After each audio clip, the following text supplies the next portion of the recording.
Hi hello welcome to Mukta media. మనందరికీ తెలుసు పవన్ కళ్యాణ్ గారు డిప్యూటీ సీఎంగా ఉన్నారు, అనేక శాఖలకు సంబంధించి మంత్రిగా ఉన్నారు. చాలా సందర్భాల్లో చెప్తాను, పవన్ కళ్యాణ్ అనే వ్యక్తి మిగతా రాజకీయ నాయకుల్లా కాదు. ఆయన ఒక డిఫరెంట్ మెంటాలిటీ, ఆయన ఒక డిఫరెంట్ వేలో ముందుకు వస్తున్నారు. ఆయన ప్రస్తుతం ఉన్నటువంటి ఈ సామాన్య పద్ధతిలో జరిగేటువంటి రాజకీయాలకు ఆయన విరుద్ధం. అంత గొప్పగా ఏం చేశారు? వచ్చినటువంటి 18 నెలల్లో ఆయన గొప్పగా నిర్ణయాలు తీసుకున్నటువంటి ఏమున్నాయని చాలామంది అడుగుతున్నారు. 18 నెలలు అవుతుంది, ఆయన మార్కు పరిపాలన ఏం చేశారో సరిగ్గా చెప్పు అని కొంతమంది పేటీఎం బ్యాచ్ కూడా అడుగుతున్నారు.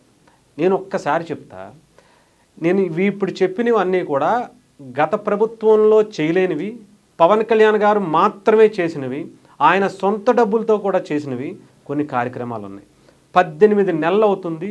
ఈ 18 నెలల్లో పవన్ కళ్యాణ్ గారు ఎలాంటి కార్యక్రమాలు చేశారో, దీనివల్ల రాష్ట్రానికి అక్కడ ఉండేటువంటి ప్రజలకు ఎంత అద్భుతమైనటువంటి ఉపయోగాలు జరిగాయో మీకు కొంచెం వివరించేటువంటి ప్రయత్నం చేస్తా, ఒకసారి వినండి. పవన్ కళ్యాణ్ గారు ఇప్పటికి 18 నెలలు అవుతుందని చెప్పాను కదా. మొదటగా స్వచ్ఛ రథం అంటే ఇంట్లో ఉండేటువంటి చెత్త అంటే ప్లాస్టిక్ కావచ్చు, ఇంకొకటి కావచ్చు, ఇవన్నీ తీసుకువెళ్ళి స్వచ్ఛ రథం దగ్గరికి ఇస్తే కిరాణా సరుకులు కావచ్చు, అంటే మన ఇంట్లో పిల్లలు బుక్స్ కావచ్చు, పేపర్లు కావచ్చు, ఇవి కూడా అక్కడ ఇస్తే వాళ్ళకి పెన్స్ కావచ్చు, పెన్సిల్స్ కావచ్చు, బుక్స్ కావచ్చు, ఇలాంటివి ఇవ్వటం అనేది జరుగుతుంది. దీనివల్ల ఇంట్లో ఉండేటువంటి లేకపోతే ఊర్లో ఉండేటువంటి ఆ వేస్ట్ అంతా కూడా వాళ్ళకి ఇస్తే దాన్ని రీసైక్లింగ్ చేసుకుని వాళ్ళు బయటకు అమ్ముకుంటారు. ఆ తర్వాత గవర్నమెంట్కే డబ్బులు వస్తాయి. అండ్ వాళ్ళకి ఒక మంచి అంటే ఎక్కడికో వెళ్ళి కొనుక్కునే వస్తువులు ఇలా ఇంట్లో పాత సామాన్లు ఇవ్వటం ద్వారా వస్తే దానివల్ల ఉపయోగం ఉంటుందా ఉండదా చెప్పండి. ఇకపోతే పళ్ళు పండుగ 1.0, పళ్ళు పండుగ 2.0, ఇవన్నీ ఈ గ్రామ సభలు పెట్టడం, ఇంకా చాలా కార్యక్రమాలు చేయటం, పల్లెల్లో ఎలాంటి కార్యక్రమాలు చేస్తే పల్లెలకి మంచి అవకాశం ఉంటుంది అంటే ఒక గాంధీ గారు చెప్పినటువంటి గ్రామ స్వరాజ్యం అంటే ఏంటో చూపించేటువంటి అవకాశం 77 సంవత్సరాల తర్వాత ఇప్పుడు పవన్ కళ్యాణ్ గారి రూపంలో జరుగుతున్నటువంటి కార్యక్రమాల్లో మనకు అర్థమవుతుంది. అవేంటి అనేవి కూడా కొంచెం క్లియర్గా చెప్తా. గ్రామ సభలు పెట్టారు, రావగానే వచ్చినటువంటి 3 నెలల్లోనే వరల్డ్ రికార్డు కొట్టారు గ్రామ సభలు పెట్టి. ఇకపోతే డొక్కా సీతమ్మకి సంబంధించినటువంటి మధ్యాహ్నం భోజన పథకానికి డొక్కా సీతమ్మ భోజనం అనే పేరు పెట్టడం మాత్రమే కాదు, చాలా చేంజెస్ చేశారు. గతంలో ఆ తిండి తినాలంటేనే ఇబ్బంది పడిపోయేటువంటి పరిస్థితి ఉంటే ఇప్పుడు ఇంట్లో తిండి మానేసి అక్కడికి స్కూల్స్కి వెళ్ళి స్కూల్లో బాగుంటుందని చెప్పి బాక్సులు ఇంట్లో అంటే తీసుకురావడం కూడా మానేసినటువంటి వ్యక్తులు చాలామంది ఉన్నారు. స్కూల్స్లో పిల్లలైతే చాలా హ్యాపీగా ఫీల్ అవుతున్నారు. రోజుకొక మెనూతో చాలా అద్భుతమైనటువంటిది. ఇది లోకేష్ గారికి సంబంధించినటువంటి శాఖ అయినా కూడా పవన్ కళ్యాణ్ గారు ఇచ్చినటువంటి స్ఫూర్తితోనే డొక్కా సీతమ్మ అంటే ఎంతోమంది ఆకలి తీర్చినటువంటి ఆ అన్నదాత, ఆ అన్నపూర్ణమ్మ తల్లి పేరు పెట్టినందుకు ఎక్కడా కూడా చెడ్డ పేరు రాకుండా మేము చూసుకుంటామని పవన్ కళ్యాణ్ గారు ఇచ్చినటువంటి ఆవిడ పేరుని దీనికి పెట్టడం జరిగింది. ఈ మధ్యాహ్న భోజన పథకం గురించి మనం ప్రత్యేకించి చెప్పాల్సిన అవసరం లేదు. లేకపోతే మ్యాజిక్ డ్రైనేజీల గురించి ప్రతి ఊర్లో ఇప్పుడు కొన్ని పైలట్ ప్రాజెక్టులుగా స్టార్ట్ అని ఇప్పుడు రాష్ట్రం మొత్తం కూడా ప్లాన్ చేస్తున్నారు. అది కూడా ఎక్కడ పడితే అక్కడ కాదు, ఎక్కడ అది బాగుంటుందో అది కూడా ఏంటంటే మిగతా డ్రైనేజీలతో పోల్చుకుంటే 50% తక్కువ ఖర్చుతోనే అక్కడ ఆ మ్యాజిక్ డ్రైనేజీ వల్ల వచ్చినటువంటి వాటరు, ఇళ్లలోంచి వచ్చే వాటరు, వర్షం నుంచి వచ్చే వాటర్ కూడా అప్పటికప్పుడు ఇంకిపోయేలాగా, ఎక్కడా కూడా వేస్ట్ వాటర్ నిల్వ ఉండటం వల్ల మురికి నీరు చేరటం, మురికి కంపు రావటం, దోమలు రావటం, దానివల్ల హెల్త్ ప్రాబ్లమ్స్ రావటం, కింద భూగర్భ జలాలు కూడా కలుషితం అయిపోయినటువంటి పరిస్థితి ఉంటుంది. బట్ ఈ మ్యాజిక్ డ్రైనేజీలు ఏదైతే అంత ఖర్చు పెట్టి దానివల్ల రానటువంటి రిజల్ట్ అంతా కూడా ఈ మ్యాజిక్ డ్రైనేజీల వల్ల వెంటనే మొత్తం అంతా కూడా ఇంకిపోతని శుద్ధి అవుతుంది. అలాగే ఎటువంటి దోమలు కావచ్చు, కలుషితం కావచ్చు, ఆ మురికి వాసన కావచ్చు, ఇవేమీ రాకుండా ఉండేటువంటి పరిస్థితికి వస్తుంది. ఇది కూడా పవన్ కళ్యాణ్ గారు చేసిందే. ఇది కూడా కేవలం పవన్ కళ్యాణ్ గారు మాత్రమే చేసింది. ఇకపోతే పశువులకి షెడ్లు, గోకులాలు అంటున్నాం. ఇప్పటి వరకు ఆ పేర్లు మనం వినలేదనే, అసలు కేంద్ర ప్రభుత్వం నుంచి మన రాష్ట్రంలో చెయ్యొచ్చు అనేటువంటి పరిస్థితే మనం మర్చిపోయాం. కానీ పవన్ కళ్యాణ్ గారు వచ్చిన తర్వాత కొన్ని వేల షెడ్లు ఆంధ్రప్రదేశ్లో రైతులకి ఇచ్చి కేంద్ర ప్రభుత్వం నుంచి వచ్చినటువంటి 100% డబ్బులతో ఇవ్వటం అనేది కూడా జరిగింది. నేను స్వయంగా వెళ్ళి చూసినటువంటి పరిస్థితి. 3 లక్షలైనా 4 లక్షలైనా అంటే 2 గేదెలు ఉన్నా, 3 గేదెలు ఉన్నా, 10 గేదెలు ఉన్నా దానికి సంబంధించినటువంటి షెడ్లు కేంద్ర ప్రభుత్వం రాష్ట్ర ప్రభుత్వం నుంచి వచ్చేటువంటి నిధులతో వాళ్ళకి ఇంత భారీ ఎత్తున లబ్ధి చేకూరేటువంటి కార్యక్రమాలు పవన్ కళ్యాణ్ గారు అంటే ఒక అవేర్నెస్ తీసుకొచ్చేటువంటి కార్యక్రమాన్ని పవన్ కళ్యాణ్ గారు చేశారని చెప్పాలి.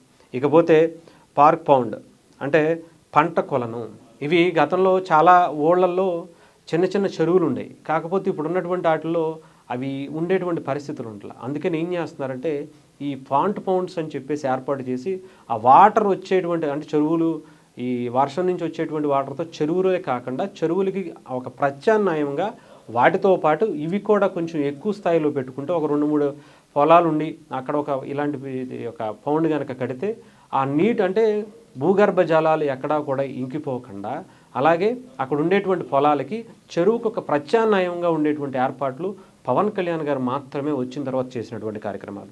ఇలాగే అడవి తల్లి బాట అంటే ఇప్పటి వరకు స్వతంత్రం వచ్చి 77 సంవత్సరాలు అవుతున్నా కూడా పడనటువంటి రోడ్లు పడ్డాయన్నా లేదంటే వాటర్ సప్లై ఇచ్చారన్నా వాళ్ళ ఇళ్లల్లో వెలుగులు తీసుకొచ్చారన్నా పవన్ కళ్యాణ్ గారు చేసినటువంటి ఏకైక నాయకుడు చేసినటువంటి పవన్ కళ్యాణ్ గారు చేసినటువంటి ఈ కార్యక్రమం. ఇకపోతే మన ఊరు మన మంత్రి ప్రతి ఊరికి వెళ్ళి అక్కడ ఉండేటువంటి సమస్యల గురించి ఆయన తెలుసుకుని మాట్లాడేటువంటి కార్యక్రమాలు. అంటే ఏ పడితే ఈ చేసేయడం కాదు, పంచాయతీలకి వాళ్ళకు ఒక హక్కు ఇచ్చి ఏ కార్యక్రమాలు చేయాలో వాళ్ళనే నిర్ణయించుకుని వాళ్ళకు ఒక స్వతంత్రం అంటే గ్రామ స్వరాజ్యం అని చెప్పి ఊరికే అనలే, ఇవన్నీ కూడా గ్రామ స్వరాజ్యంలోకి వస్తాయి.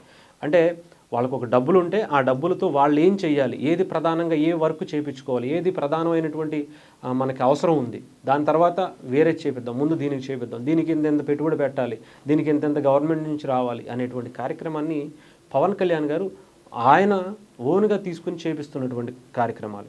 ఇలాగే మత్స్యకారుల జీవనోపాధికి ఒక ప్రత్యేక కార్యాచరణ ఏర్పాటు చేశారు. మత్స్యకారులందరూ కూడా కొంతమంది ఇతర దేశాలకు వెళ్ళిపోయి ఇతర రాష్ట్రాలకు వెళ్ళిపోయి అక్కడికి వెళ్ళి వేట చేసుకుంటూ అక్కడికి వాళ్ళకి డబ్బులు సంపాదించి కొంచెం డబ్బులు సంపాదించుకుని ఇక్కడికి రావటం. మరికొన్ని సందర్భాల్లో పక్క దేశాలైనటువంటి బంగ్లాదేశు, శ్రీలంక, అటు పాకిస్తాన్ ఇలాంటి దేశాల్లో చిక్కుకుపోయేటువంటి పరిస్థితులు వీటిని వాటి మీద సినిమాలు కూడా వచ్చాయి. అలాంటి పరిస్థితి కాకుండా ఇక్కడే వాళ్ళకి ఒక జట్టీలు కట్టించి ఒక ప్రత్యామ్నాయ ఏర్పాట్లు చేసి వాళ్ళకి వాళ్ళలో ఉన్నటువంటి యువతకి ఇంకొంచెం మెరుగైన స్కిల్స్ అంటే కేరళ కావచ్చు, తమిళనాడు స్పీడ్ బోటింగ్ కావచ్చు, స్కూబా డ్రైవింగ్ కావచ్చు, ఇలాంటివి నేర్పించి వాళ్ళని తీసుకొచ్చి ఆ ఏరియాస్లోనే దాని మీద ఏదన్నా మంచి క్యాంపులు పెట్టి వాళ్ళకి ఒక వాళ్ళ సెల్ఫ్ మీద వాళ్ళ కాళ్ళ మీద వాళ్ళ నిలబడేటువంటి ఏర్పాటు చేయటం. అలాగే స్మార్ట్ కిచెన్, ఇది ఇప్పటివరకు ఏ స్కూల్స్ అయితే గవర్నమెంట్ స్కూల్స్ ఉంటున్నాయి ఇవన్నీ కూడా వేరే చోట నుంచి ఎవరెవరో అక్కడక్కడ ఉండించుకునేవాళ్ళు. బట్ అక్కడ ఉండేటువంటి ఆయాలు కావచ్చు కొంతమంది సరిగ్గా ఉండకపోతే చాలా ఇబ్బంది పడేవాళ్ళు. బట్ ఒక స్మార్ట్ కిచెన్ అనేది కర్నూలులోనూ కడపలోనూ అనుకుంటా స్టార్ట్ చేశారు. పవన్ కళ్యాణ్ గారు సొంత డబ్బులు పెట్టి, ఇది కూడా నేను మీకు ఇందాకే చెప్పాను, ఆయన సొంత డబ్బులు పెట్టి కూడా చేశారు. సొంత డబ్బులు పెట్టి దాదాపు ఒక 20 స్కూల్స్కి సంబంధించి ఆయన ఒక సెంటర్ ఏర్పాటు చేసి స్మార్ట్ కిచెన్లో అన్ని చాలా క్వాలిటీతో చాలా క్లారిటీగా అంటే పరిపూర్ణంగా ఎక్కడా కూడా వేరే ఏమీ వాడకుండా చాలా మంచిగా ప్యూర్గా వాళ్ళకి అందించేటువంటి ఏర్పాటు. ఇవి కూడా హైజెనిక్ ఫుడ్ కూడా దాంట్లో ఏర్పాటు చేయటం, ఎప్పటికప్పుడు కూరగాయలు స్టోర్ చేసుకోవడానికి రిఫ్రిజిరేటర్స్ కావచ్చు, లేదంటే ఆఖరికి చాలా రకాలైనటువంటి అన్నీ కూడా ఈ స్మార్ట్ కిచెన్లో ఉండేటట్టు ఏర్పాటు చేసి ఒక పైలట్ ప్రాజెక్ట్ చేశారు. చాలా అద్భుతంగా సక్సెస్ అయింది. ఇది రాష్ట్రం మొత్తం అమలు చేయాలనేటువంటిది కూడా ఉంది. ఇకపోతే ప్రాజెక్ట్ హనుమాన్ అటవీ శాఖకు సంబంధించినటువంటి కార్యక్రమం ఇది. అంటే దీంట్లో చాలా రకాలుగా ఉన్నాయి. అడవిని కాపాడడం, అడవిలో ఉండేటువంటి మృగాలను కాపాడడం, మృగాల నుంచి పంటను కాపాడడం, ఆ మృగాల నుంచి జనాన్ని కాపాడడం, ఏ టెక్నాలజీని జోడించడం, మీకు కుంకి ఏనుగులు కావచ్చు, ఏ టెక్నాలజీతో ఉండేటువంటి కెమెరాలు కావచ్చు, ఎవరైతే ఎర్రచందనానికి సంబంధించి కొట్టుకు వెళ్ళిపోతున్నారో అవి ఎర్రచందనం కాపాడటం కావచ్చు, అడవిని కాపాడటం కావచ్చు, ఎర్రచందనానికి సంబంధించినటువంటి విశిష్టత తెలియచేస్తూ అవేర్నెస్ క్యాంపులు పెట్టడం కావచ్చు, అక్కడ ఉండేటువంటి గ్రామ ప్రజల్ని చైతన్యవంతులు చేసి అవి పట్టుకునే విధంగా వాళ్ళలోకి మోటివేట్ చేయడం కావచ్చు. అలాగే ఆ అధికారులకు కూడా ఒక భరోసా, మీరు ఎవరన్నా వస్తే కాల్చి పడేయండి, నిర్దాక్షిణ్యంగా వాళ్ళని ఎన్కౌంటర్ చేసేయండి అనేటువంటి ఒక ఇండక్షన్స్ ఇవ్వటం కావచ్చు. అంతేకాదు వాళ్ళ మీద ఎవరైనా తిరగబడితే ఎమ్మెల్యే అయినా ఎంపీ అయినా అధికార పార్టీకి సంబంధించినటువంటి వ్యక్తులైనా సరే ఉపేక్షించేది లేదు అని చెప్పి వార్నింగ్లు ఇవ్వటం కావచ్చు. అలాగే ఆంధ్రప్రదేశ్ గ్రేట్ గ్రీన్ వాల్, దీనికంటే ఉప్పాడ తీర ప్రాంతాన్ని కోతకు గురవుతున్నటువంటి ప్రదేశం ఉంది. అలాగే రాష్ట్రం అంతా కూడా చాలా ఏరియాస్ ఉన్నాయి. అందుకనే పవన్ కళ్యాణ్ గారు ఒక ఉప్పాడకి మాత్రమే కాదు రాష్ట్రం మొత్తానికి కూడా అటవీ శాఖకి సంబంధించి ఏవైతే కొన్ని చెట్లు ఉంటాయి ఆ చెట్లన్నీ కూడా సముద్ర తీర ప్రాంతాల్లో నాటి ఆ వచ్చేటువంటి ఈదురుగాలులు లేదంటే ఇంకొకటి తుఫాను కానీ ఇంకొకటి కానీ వచ్చేటప్పుడు భూమి కాపాడుకోవాలి, అలాగే ప్రజల్ని ఆ ఊర్లను కూడా కాపాడుకోవడం కోసం ఆయన చేసినటువంటి కార్యక్రమం. ఇది కూడా కేవలం పవన్ కళ్యాణ్ గారు మాత్రమే చేశారు. అలాగే వన మహోత్సవం, ఇప్పటివరకు ఎక్కడా లేనటువంటి అడవిని ఇంకా మరింత పెంచేందుకు పవన్ కళ్యాణ్ గారు ఒక యజ్ఞంలా చేస్తున్నటువంటిది. అది కూడా ఫారెస్ట్ అకాడమీ సైన్స్ మ్యూజియం, ఇది నాకు తెలిసి రాజమండ్రిలో పెట్టినట్టున్నారు. ఇప్పటి వరకు ఆంధ్రప్రదేశ్కి ఒక ఫారెస్ట్ అకాడమీ అనేది కూడా సరిగ్గా లేకపోవటం, దాన్ని పవన్ కళ్యాణ్ గారు వచ్చిన తర్వాత దాని మీద అవగాహన కల్పిస్తూ వచ్చేటువంటి యువతకి అడవి గురించి ఇంకో దాని గురించి ఆ మ్యూజియంలో తెలియచేయడం కోసం, అలాగే ఫారెస్ట్ అకాడమీ దాంట్లో చదువుకున్న తర్వాత ఎవరెవరు ఏ రకమైనటువంటి రంగాలు అడవి శాఖలో సంబంధించి కావచ్చు, లేదంటే ఇంకా వాళ్ళు దాని నుంచి ఏమైనా నేర్చుకోవచ్చేమో అనేటువంటిది కూడా దీంట్లో పెట్టారు. అలాగే స్మగ్లింగ్ నిరోధక ఇందాక చెప్పాను, అలాగే పులుల సంరక్షణ కోసం కుంకి ఏనుగులు, ఉద్యానవనం, ఇలాగే ఎకో టూరిజం, ఇది మనకి మొన్న నెల్లూరుకి సంబంధించినటువంటి కొన్ని కొంగలు ఇప్పుడు ఇతర దేశాల నుంచి వచ్చి ఇక్కడికి విజిట్ చేసి వెళ్తూ ఉంటాయి. అలాంటి వాటిని శాశ్వతంగా ఇక్కడే ఉండిపోవటం అనేది మనం రీసెంట్గా పవన్ కళ్యాణ్ గారు చేసినటువంటి కార్యక్రమాల ద్వారా కరెక్ట్గా ఆయన లాస్ట్ ఇయర్ వచ్చినప్పుడు అప్పుడు స్టార్ట్ చేశారు. కరెక్ట్గా ఈ ఇయర్కి అవి ఎప్పుడు కూడా వెళ్ళిపోయి ఇప్పుడు ఇక్కడే ఉండిపోయాయి. ఇక్కడ ఆతిథ్యం నచ్చింది కాబట్టి పవన్ కళ్యాణ్ గారు ఇచ్చేటువంటి ఆతిథ్యం ఎలా ఉంటుందో మనకే కాదు పక్షులకు కూడా తెలిసిపోయింది. అంతా వాళ్ళకి ఎడిట్ అయిపోయారు అనాలి. ఇలాగే ఇంకా చాలా ఉన్నాయి. బొమ్మల తయారీలకు సంబంధించినటువంటి మద్దతు, అడవి శాఖ సంబంధించి మంత్రిగా వాళ్ళకి ఇవ్వాల్సినటువంటి వుడ్ ఏదైతే ఉంటుందో వాళ్ళు దొంగతనంగా వేరే దగ్గర నుంచి అవి నరుక్కుపోయినటువంటి వ్యక్తుల దగ్గర నుంచి కొనుక్కొని ఎక్కువ రేటు పెట్టి కొనుక్కోవాల్సి వస్తుంది. అదే అడవి శాఖలో ఆయనే దగ్గరుండి అవి చెట్లు కూడా నాటిపించి దాని నుంచి వచ్చేటువంటి వుడ్, కొండపల్లి బొమ్మలు కావచ్చు, ఇలాంటివన్నిటి వాటికి ఇవ్వటం కోసం. అలాగే కాఫీ సాగు, అరకు పాడేరు ఏరియాలో ఇప్పటివరకు గంజాయి బారిన పడినటువంటి అనేక మంది యువతని అక్కడ అంటే మొదళ్ళ నుంచే కూకట వెళ్తూ తీసేయాలని అక్కడ ఉన్నటువంటి గిరిజనులందరినీ కూడా అవేర్నెస్ చేసి కాఫీ కావచ్చు, లవంగాలు కానీ మిరియాలు కానీ ఈ పంటల మీద ఎక్కువగా వాళ్ళకి ప్రాచుర్యం కనిపించి గంజాయి వదిలేసి వాటి బాట పట్టుతూ కాఫీ అనేవి ఒక బ్రాండ్ క్రియేట్ చేశారు. అరకు కాఫీ అనేది ఇంటర్నేషనల్ వైజ్గా ఒక మంచి బ్రాండ్ని క్రియేట్ చేశారు. అలాగే జీవవైద్య పార్కులు, గ్రామ వనాలు, వైల్డ్ లైఫ్కి సంబంధించినటువంటి సంరక్షణ, ఫారెస్ట్ అకాడమీ కూడా, ఇలాంటివన్నీ కూడా పవన్ కళ్యాణ్ గారు చేసింది. ఇంకా చాలా ఉన్నాయి. ఇంకా ఇవన్నీ కూడా చాలా తక్కువే అని చెప్పాలి. ఆయన ఒక స్కూల్కి ఒక ఏరియాకి వెళ్తే అక్కడ స్కూల్కి దానం ఇచ్చారు. అలాగే పిఠాపురానికి సంబంధించినటువంటి అన్ని స్కూల్స్లో కూడా అనేక కార్యక్రమాలు ఆయన సొంత డబ్బులు పెట్టి సిస్టములు కొనిపెట్టారు, ల్యాబులు కొనిపెట్టారు, ఇంకా వాటర్ ప్యూరిఫైర్లు కొన్నారు, ఒక స్కూల్కి గ్రౌండే దానం చేశారు, ఇంకో స్కూల్కి మొన్న 25 కంప్యూటర్లు ఇస్తా అన్నారు, ఒక లైబ్రరీ ఫ్రీగా కడతానన్నారు. ఇంకా చెప్పుకుంటూ పోతే కొన్ని వందల కార్యక్రమాలు ఉంటాయి. 18 నెలల్లో ఏం చేశారు అని చెప్పి వేళ్ల మీద చెప్పేది కాదు. కొన్ని వందల కార్యక్రమాలు చెప్పాలంటే ఒక సిరీస్ చేయాల్సి వస్తుంది. కనీసం ఒక 20-30 వీడియోలు చేస్తే తప్ప ఒక్కొక్క దాని గురించి అర్థమయ్యేటువంటి పరిస్థితి ఉండదు. అన్ని కార్యక్రమాలు పవన్ కళ్యాణ్ గారు చేశారు.